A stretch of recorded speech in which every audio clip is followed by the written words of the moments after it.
Imagine, toi, tu es sur Internet. Quand tu passes sur Booking, que tu regardes, ou Airbnb, ou Abritel, peu importe, tu vas prendre ta décision en 3 secondes. Tu vas voir les photos, tu vas voir s'il y a un spa ou un rooftop, il faut que ce soit mis spa, rooftop, avec des photos qui t'attirent, ça te projette, et en 3-4 photos, tu sais où tu vas mettre les pieds. Donc une bonne annonce, déjà, c'est des photos de qualité, c'est un descriptif qui est court, qui est précis, et qui te donne envie de venir, qui te rassure.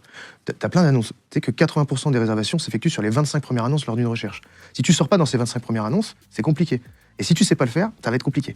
Donc il va falloir en fait créer une annonce qui te projette sur, voilà, comme je t'ai dit, il y a un spa, ou je sais pas, il y a un terrain de foot, où il y a une grosse villa où tu peux faire la fête, c'est marqué villa pour faire la fête, tu vois. On va mettre la spécificité du logement déjà. Ouais, il faut trouver un truc spécifique. Il faut que ce soit Effectivement, ton annonce ne ressortira pas et tu auras peu de réservations si t'es pas sur la première, voire maximum la deuxième page sur Airbnb ou Booking. Pourquoi? Parce que le problème, c'est que en tant que hôte, on crée une annonce d'hôte. Le problème, c'est qu'en tant qu'hôte, on ne se met pas à la place du voyageur. Astuce. Un week-end, réserve un logement et tu notes exactement ton processus de réservation. C'est-à-dire, qu'est-ce qui va te faire cliquer sur une annonce plutôt qu'une autre? Pourquoi tu as cliqué sur cette photo plutôt qu'une autre? Pourquoi tu es à même de réserver ce bien alors qu'il est plus cher qu'un autre? Quel équipement tu recherches durant ton week-end? Tout ce processus, il faut que tu le notes. Une fois que tu as noté tout ce processus, tu pourras ensuite créer ton annonce. En gros, mets-toi dans la peau de voyageur pour créer ton annonce d'hôte.